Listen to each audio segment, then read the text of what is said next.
Welcome to iDream media. So obesity ఊబకాయం సమస్య ఇబ్బంది పెడుతూ ఉంటుంది. ఊబకాయం వల్ల అనేక రకాల అనారోగ్య సమస్యలు వస్తాయి, లేదా ఏదైనా అనారోగ్యం ఉంటే కూడా ఓబిసిటీ వస్తుందని చెప్తూ ఉంటారు. అయితే ఈ ఓబిసిటీని, ఊబకాయాన్ని, బరువు ఎక్కువగా ఉండడాన్ని తగ్గించడానికి ఆయుర్వేదంలో చాలా చక్కటి టిప్స్ ఉన్నాయి, ట్రీట్మెంట్స్ ఉన్నాయి. దీని గురించి వివరాలు తెలుసుకుందాం. ఈరోజు మనతో పాటు ఉన్నారు ప్రముఖ ఆయుర్వేద వైద్య నిపుణులు ప్రొఫెసర్ డాక్టర్ టి వేణుగోపాలరావు గారు. డాక్టర్ గారు నమస్తే. నమస్కారం.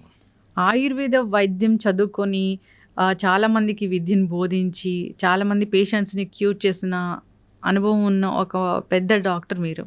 అయితే నాకు ఎప్పటి నుంచి అడగాలని ఉంది, అసలు ఈ ఒబెసిటీని ఆయుర్వేదంలో అసలు ఏమంటారు, ఆయుర్వేద పరంగా దీన్ని అసలు ఎట్లా తగ్గిస్తారు?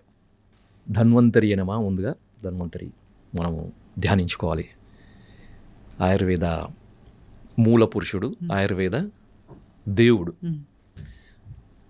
ముందుగా ఒబేసిటీ లేకపోతే స్థౌల్యం అని ఆయుర్వేదంలో దీనికి పేరు అనమాట. స్థూలత్వ, బల్కీనెస్, బల్కీ బాడీ, హెవీ బాడీ, వీటన్నిటి కూడా స్థూలత్వం లేకపోతే స్థూలత్వం ఉన్న శరీరాన్ని స్థౌల్యం అంటారు. ఈ స్థౌల్యం దేని వల్ల వచ్చిందంటే మేధో ధాతువు యొక్క అతి వృద్ధి, అంటే ఎక్సెస్ డిపాజిషన్ ఆఫ్ ఫ్యాట్. దీనివల్ల మనకి బల్కీనెస్ పెరుగుతుంది కాబట్టి దాన్ని స్థౌల్యము అని ఆయుర్వేదంలో అన్నారన్నమాట. సో దీన్ని మేధో దోషము, మేధస్సు అంటే ఫ్యాట్ అనమాట. సో మేధస్సు యొక్క అతి సంచయం వల్ల వచ్చే స్థౌల్యము, ఓవర్ వెయిట్.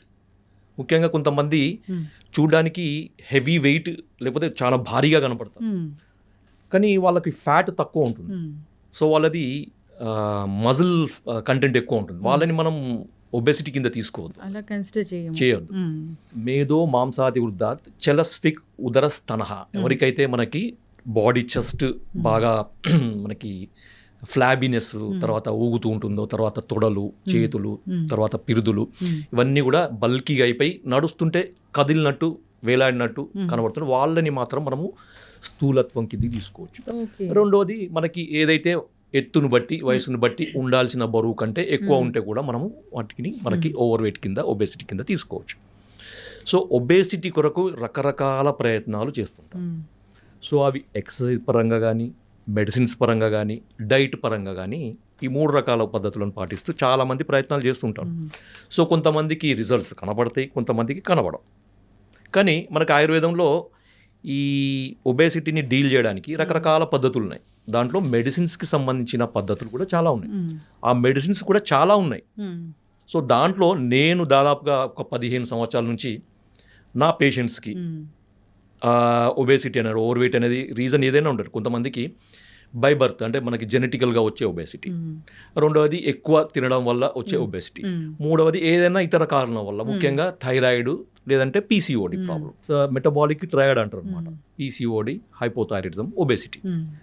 సో ఈ 3 కలిసి ఉండే రోగాలలో కూడా మనకి ఈ మందు ఇవ్వడం వల్ల చాలా అద్భుతమైన ఫలితాలు వచ్చినాయి. మందు ఒక మెడిసిన్, ఒక కాంబినేషన్ ఆఫ్ మెడిసిన్, అది మీకు అందరికీ చెప్తాను. మీరు కూడా తయారు చేసుకోవచ్చు, వాడుకోవచ్చు, నిరభ్యంతరంగా వాడుకోవచ్చు. ఇంకేం లేదు డాక్టర్ గారు, ఎటువంటి అంటే నాకు ఈ సీక్రెట్ ఫార్ములాని రివీల్ చేయడంలో నాకు ఎటువంటి అభ్యంతరం లేదు. మీకు కావాలంటే కూడా నాకు ఫోన్ చేయండి, నేను దాన్ని మీకు తయారు చేసింది ఇవ్వగలుగుతాను. సో దాన్ని చూద్దాం ఇప్పుడు అసలు దానికి ఏమేమి ఇంగ్రీడియంట్స్ అవసరం ఉన్నాయి అనేది.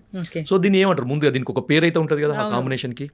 దాన్ని యోగరత్నాకరం అనే గ్రంథంలో చెప్పిల్లు అనమాట. సో ఈ కాంబినేషన్ని దాన్ని ఫలత్రికాది చూర్ణం అని చెప్పారనమాట. త్రికాది చూర్ణం. ఓకే, ఈ పేరు గుర్తుపెట్టుకోండి. దీంట్లో ఏమేమి ఉంటాయి, దీంట్లో మొట్టమొదటిది త్రిఫలాలు, త్రికటకాలు ప్లస్ సైంధవ లవణం. సార్ మరి త్రిఫలాలు అంటే ఏంటి, త్రికటకాలు? త్రిఫలాలు అంటే చాలా మందికి తెలుసు, కానీ మళ్ళీ చెప్తున్నా. అది కరక్కాయ, తానికాయ, ఉసిరికాయ. ఓకే, త్రికటకాలు అంటే శొంఠి, పిప్పళ్ళు, మిరియాలు. త్రిఫలాలు, త్రికటకాలు, ఇవి 3 అవి 3 కలిపి 6 అయినాయి. సో దీనికి అడిషనల్గా 7వది సైంధవ లవణం. సో ఇవన్నీ కూడా ఒక్కొక్కటి మనకి ఈక్వల్ పార్ట్స్లో తీసుకోవాలి. ఉదాహరణకి శొంఠి 100 గ్రాములు, పిప్పళ్ళు 100 గ్రాములు, మిరియాలు 100 గ్రాములు, కరక్కాయ 100 గ్రాములు, తానికాయ 100 గ్రాములు, ఉసిరికాయ 100 గ్రాములు, సైంధవ లవణం 100 గ్రాములు. ఇవన్నీ విడివిడిగా పొడి చేసుకొని మళ్ళీ అన్ని కూడా ఈక్వల్ క్వాంటిటీలో కలిపి మీరు ఒక మంచి కంటైనర్లో పెట్టుకోండి, ఎయిర్ టైట్ కంటైనర్లో పెట్టుకోండి. మీకు మెడిసిన్ తయారైపోయింది, ఒక అద్భుతమైన మెడిసిన్, బ్రహ్మాండమైన మెడిసిన్. ఇక ఎక్సర్సైజులు కాదు, ఇక అవి కాదు, ఇవి కాదు, ఇక ఊరికే జిమ్లకు పోవాలి, పొద్దున లేచి పరిగెత్తాలి, ఇదంతా అవసరం లేదండి. హ్యాపీగా మీరు రోజు ఇంట్లోనే కూర్చొని వెయిట్ తగ్గవచ్చు. ఆయుర్వేదం అంత అద్భుతంగా పనిచేస్తుంది. ఓకే, సో దీన్ని ఎట్లా వాడాలి మరి? అందరూ సార్ మేము మందు తయారు చేసుకున్నాం, మీరు చెప్పినట్టు మరి వాడే విధానం చెప్పాలి కదా.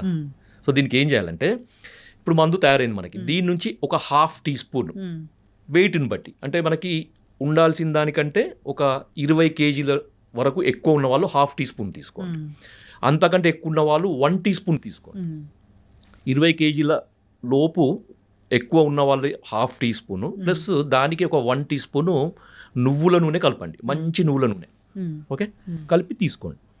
అదే 20 కేజీల కంటే ఎక్కువ ఉన్న వాళ్ళు, అది ఎంతనన్నా ఎక్కువ ఉండదు, నేను 20 కేజెస్ ప్లస్ వాళ్ళు 1 టీ స్పూన్ పౌడర్కి 2 స్పూన్స్ నువ్వుల నూనె తీసుకోవాలి. కలిపి ఉదయం పరగడుపున ఎంటీ స్టమక్లో తీసుకోవాలన్నమాట. ఎంటీ స్టమక్లో తీసుకొని వెంబడే ఒక 1/2 గ్లాసు గోరువెచ్చని నీళ్ళు, కాకపోతే వేడి నీళ్ళు, అంటే మనం టీ తాగితే ఎంతైతే వేడి ఉంటుందో, టీ మనం తాగే రెగ్యులర్ తాగే టీ అంత వేడి ఉండే నీళ్ళు తాగాలన్నమాట. సో తాగి ఒక 2 గంటల వరకు ఏమి తీసుకోవాలి. తీసుకున్నా కానీ ఒక గోరువెచ్చని నీళ్ళు మాత్రమే తాగాలి. సార్ నాకు రెగ్యులర్గా టీ తాగే అలవాటు ఉంది, కాఫీ తాగే అలవాటు ఉంది, పాలు తాగే అలవాటు ఉంది, స్ప్రౌట్స్ తినే అవన్నీ నడవదు. నో, ఖచ్చితంగా 2 గంటల వరకు గోరువెచ్చని నీళ్ళు తప్ప ఇది కూడా తీసుకోకూడదు. సో అయిపోయింది, మీ ట్రీట్మెంట్ అయిపోయింది. అంతే సింపుల్. ఎంత బ్రహ్మాండంగా ఉంది, బ్రహ్మాండం, అంత సింపుల్ అండి, చాలా సింపుల్. అయిపోయింది, మీ ట్రీట్మెంట్ అయిపోయింది. ఇక మీరు ఏం చేయాల్సిన అవసరం లేదు. మన వెయిట్ చూసుకోవాలి, దాన్ని బట్టి తీసుకోవాలి. అంతే. ఎన్నాళ్ళు తీసుకోవాలి, అది క్వశ్చన్. ఎన్నాళ్ళు తీసుకోవాలి? Minimum 40 days. దీన్ని ఒక మండలం అంటారంట. 40 డేస్ మండలం అంటారు. మండలం అంటారు.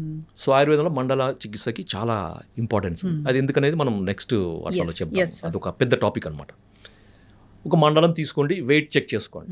ఓకే, మీకు ఇంకా తగ్గాలి అనిపిస్తే మళ్ళీ ఒక మండలం వాడండి, ఇంకా తగ్గాలంటే ఇంకొక మండలం వాడండి. ఎటువంటి నష్టం ఉండదు, ఎటువంటి సైడ్ ఎఫెక్ట్స్ ఉండవు.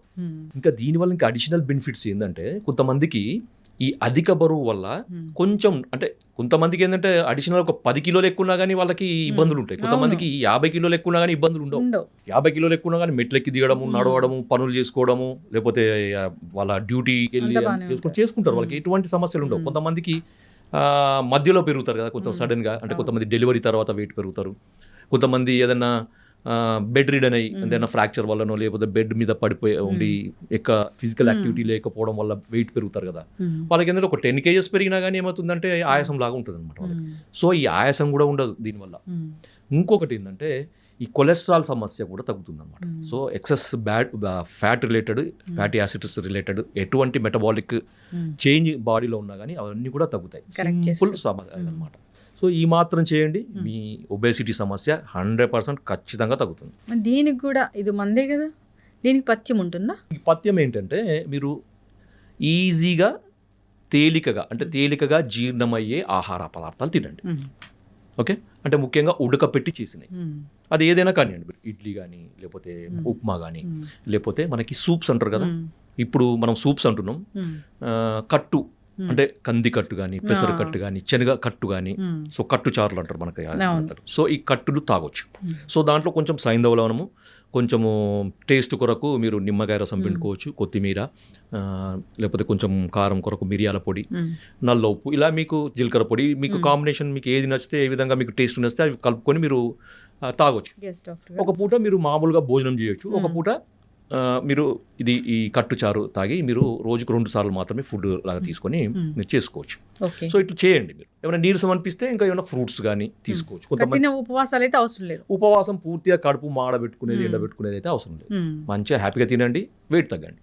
ఈ రెండే నేను చెప్పేది. ఒకటి ఇన్ఫర్మేషన్ డాక్టర్ గారు, నిజంగా ఈ ఒబెసిటీ, ఊబకాయము, ఈ క్లినిక్ల చుట్టూ తిరగడము, తగ్గినట్టే తగ్గి మళ్ళీ పెరగడము, దానివల్ల మళ్ళీ కాంప్లికేషన్స్ రావడము.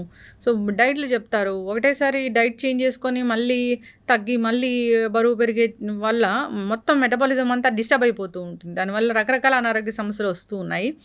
అట్లా కాదు, ఆయుర్వేద వైద్యులు ఉన్నారు, చక్కటి ఇన్ఫర్మేషన్స్ ఉన్నాయి వాళ్ళ దగ్గర, చక్కటి మందులు ఉన్నాయి వాళ్ళ దగ్గర. సో సంప్రదించాలని కోరుకుందాం. చాలా చక్కటి ఇన్ఫర్మేషన్ అండి ఇది. ఏం లేదు, చాలా సింపుల్, లక్షల ఖర్చు లేదు. అంతే. ఎందుకంటే ఇక్కడ మనకు జరిగేది ఏంటంటే, ఇక్కడ ఇది ఫ్యాట్ని తగ్గించే మెడిసిన్ కాదు. ఒకటి గుర్తుపెట్టుకోండి, ఎప్పుడైతే మనం ఫ్యాట్ని తగ్గించే మందు వాడతామో మళ్ళీ మందులు మానేసిన తర్వాత, డైట్ మానేసిన తర్వాత మళ్ళీ ఫ్యాట్ పెరుగుతుంది. అవును, ఇది ఫ్యాట్ మెటబాలిజంని కరెక్షన్ చేసే మెడిసిన్. అంటే మనం తీసుకున్న ఫుడ్ నుంచి ఎక్సెస్ ఫ్యాట్ కన్వర్షన్ కాకుండా మెటబాలిక్ ట్యూనింగ్, మెటబాలిక్ యాక్టివిటీని ట్యూన్ చేసే మెడిసిన్ అనమాట. ఎస్. సో అందువల్ల ఏంటంటే మనం తీసుకున్న ఆహారము ధాతు పరిణామం, మనకి టిష్యూ ట్రాన్స్ఫార్మేషన్ అని ఉంటుంది ఆయుర్వేదంలో. సో ఒక ధాతు నుంచి ఒక ధాతు, ఒక ధాతు నుంచి ఒక ధాతు, ఏదైతే ఎంత మోతాదులో ఎంత టైంలో కావాలో అంత టైంలో కరెక్ట్ కావడం వల్ల ఏమవుతుందంటే ఏ ధాతు కూడా ఎక్సెస్ కూడా స్టోర్ కాదనమాట, సంచయం కాదనమాట. సో అందువల్ల మెటబాలిక్ కరెక్షన్ జరుగుతుంది. ఎస్, ఖచ్చితంగా డాక్టర్ గారు చాలా చక్కటి ఇన్ఫర్మేషన్ అండి. అందరు ఫాలో అవ్వాలని కోరుకుందాం. మరి దీనివల్ల ఎసిడిటీలు అలాంటి ఇబ్బంది అలాంటి ఏమి ఉండవు, ఎందుకంటే దీంట్లో త్రిఫలాలు ఇవన్నీ ఉన్నాయి కదా. సో వీటి వల్ల ఎటువంటి నష్టం ఉండదు. చక్కటి ఇన్ఫర్మేషన్ అండి. ధన్యవాదాలు. ధన్యవాదాలు.